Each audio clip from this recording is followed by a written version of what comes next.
Another stranger sent me their collection. Who am I to say no?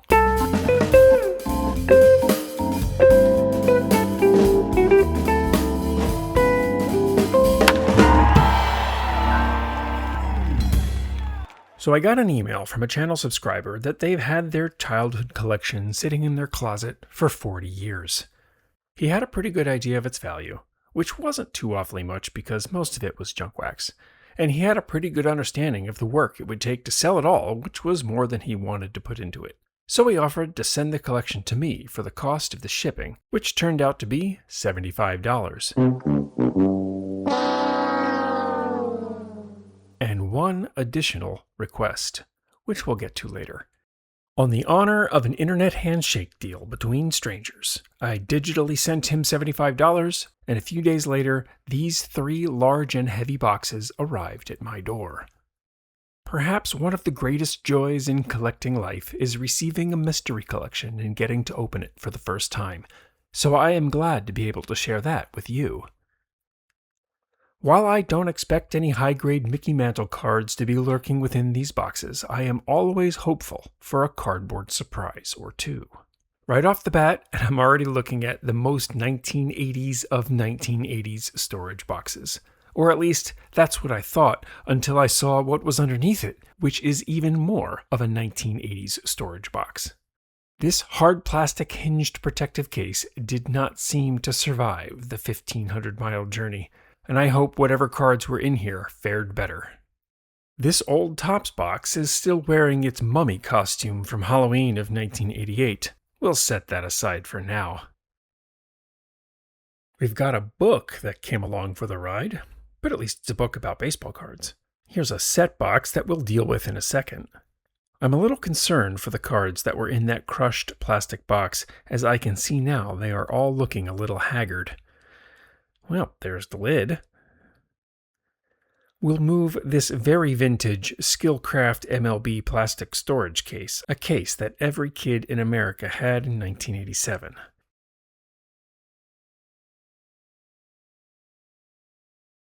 And ooh, Griffey rookies all smashed up at the bottom of a big box is never a good sight. It appears that all of the best cards were put into this one box, which seems to have been the only box damaged in the shipping. C'est la vie. Okay, what's here?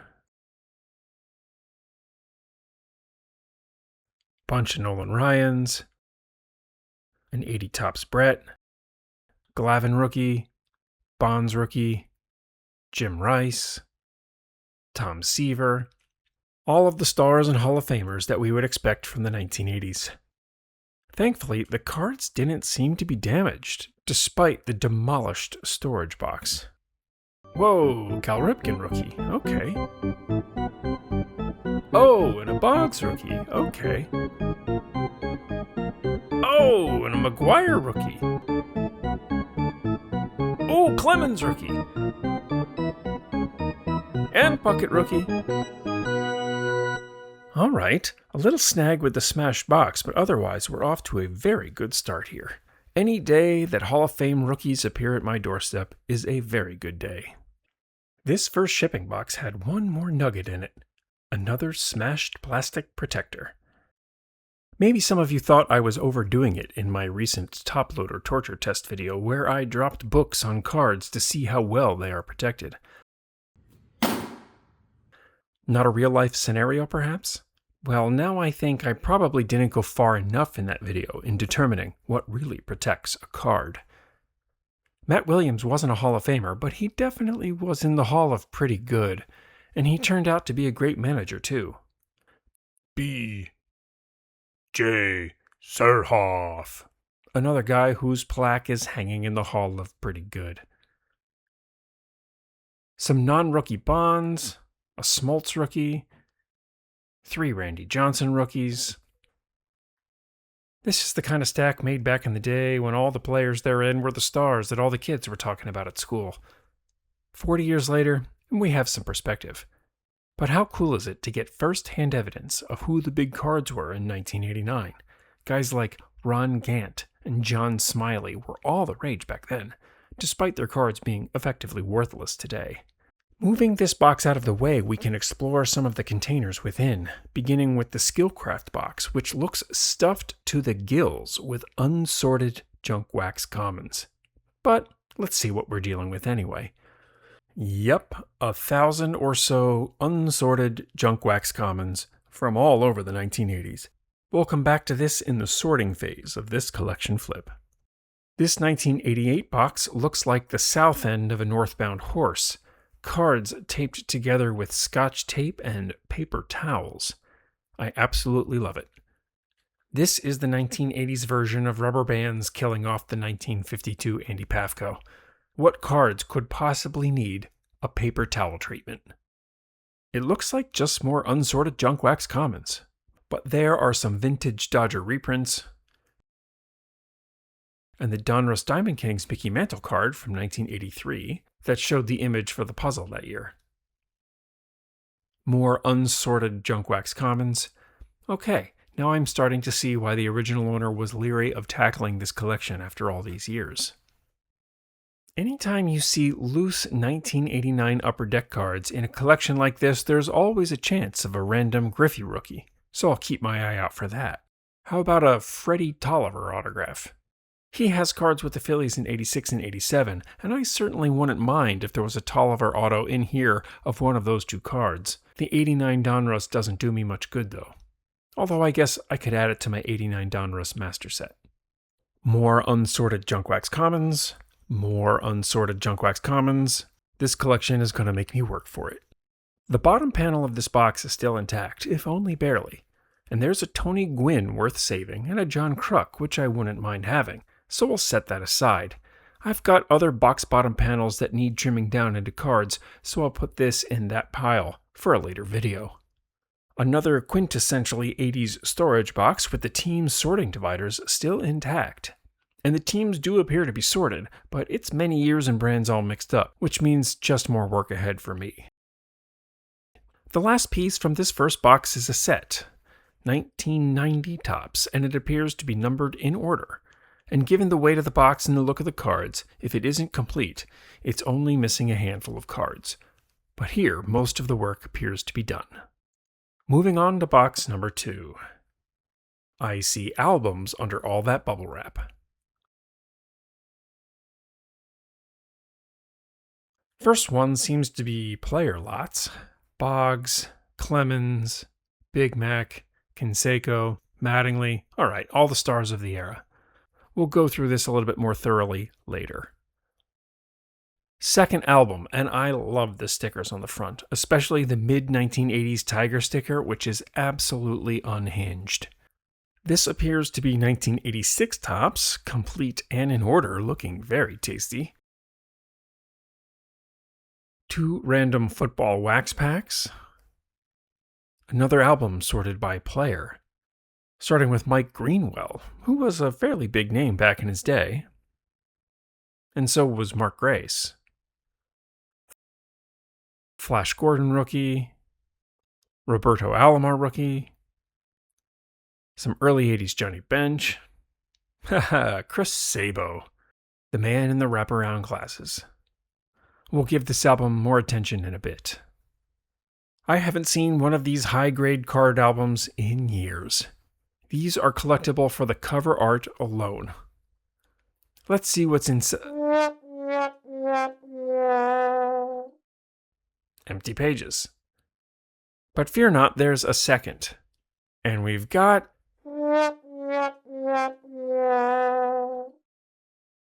Kmart 20th anniversary cards, with some Fleer record setters in the back. Not exactly a hit, as the kids would say. Another binder full of randoms. Frankie Jenkins, he's a Hall of Famer, but not much else is going on here. Last binder of this box, busting out of its rings. And we've got what looks like a complete 1987 top set, in order. Or at least mostly in order, some of the pages seem out of whack. This shipping box has given all that it can, so I will give it a proper funeral when the recycling is picked up this week. Final box. Still looking for that 52 mantle. And we've got a Beckett magazine on top, April of 1988, when the Beckett was king. I know there are still some people out there who collect Beckett magazines. If you're one of them, leave me a note in the comments. Now here's a box that screams I was a kid in 1989. A beat-up Donruss wax box with random cards inside, rubber bands holding groups together, no sleeves, no top loaders, cards for when cards were tough. Wait, what's back here? Oh, nice. 1958 Topps cards. And a good number of them, too. Looks like all commons. I'm not seeing any stars or Hall of Famers. These are in pretty nice shape. There's some glue on the back, but the fronts look wonderful, especially given the box that they've been knocking around in for the last few decades. Probably about 50 or so 1958 Topps cards here. Ooh, and more 1958 Topps cards. Look at this, unsleeved, unprotected, just 68-year-old cards in a box. I love to find stuff like this. I suppose I shouldn't be surprised to find 1989 Donruss cards in this 1989 Donruss wax box.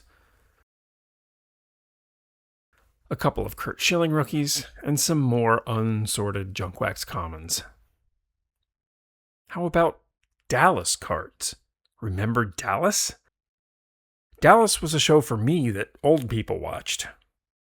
Now that I qualify as old, I wonder if I would like it. If you're a collector of Dallas cards, let me know in the comments.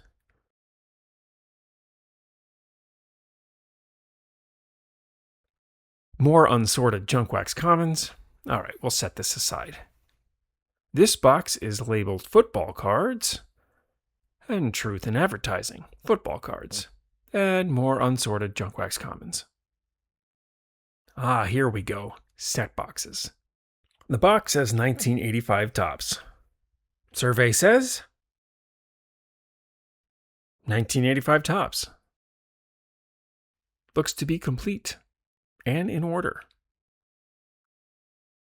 This box says 1989. Survey says I'd recognize those card edges anywhere. That's 89 Topps. Looks complete. This box says 1987 Topps. Survey says what the? Not 1987 Topps. These look like little player lots with handwritten dividers. I bet this is probably the box that used to hold the 87 Topps set that's now in the binder, and the box was repurposed to hold doubles. We've got an 88 factory Topps set, still with its original collation. These cards haven't been touched. We've got a box of what looks like more junk, some Fleer wrappers, and whoa, an 86 Donruss Jose Canseco rookie. All right, that's not nothing.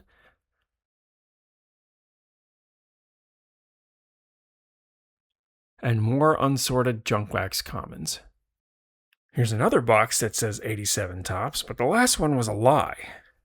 $24.95. That's way more than an 87 Topps set can bring these days. And survey says 87 Topps. Looks complete. And lastly, we've got a 1987 football box full of loose cards. What did I get myself into? $75 for this collection and one small request in addition. Some cursory digging, and the 1985 Topps set was complete with nice examples of the McGwire rookie, a nice Clemens rookie, and a slightly off-center Puckett rookie. But all three are just perfect for set cards. With this one set on its own, I should be able to recoup my $75 shipping cost.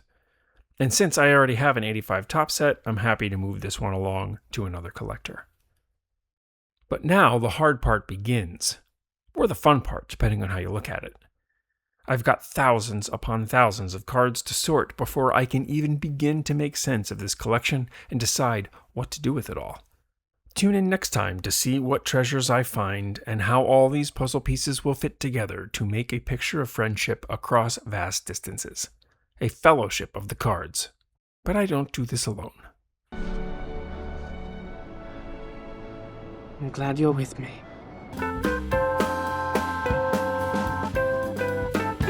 Thanks for watching. It's time to trade up those crumpled chicken scratch travesties you call Cardbox Delighters for something more befitting of a collection like yours. I can help. Send me an email at philliesbaseballcards@gmail.com or check out sspsportscardproducts.com.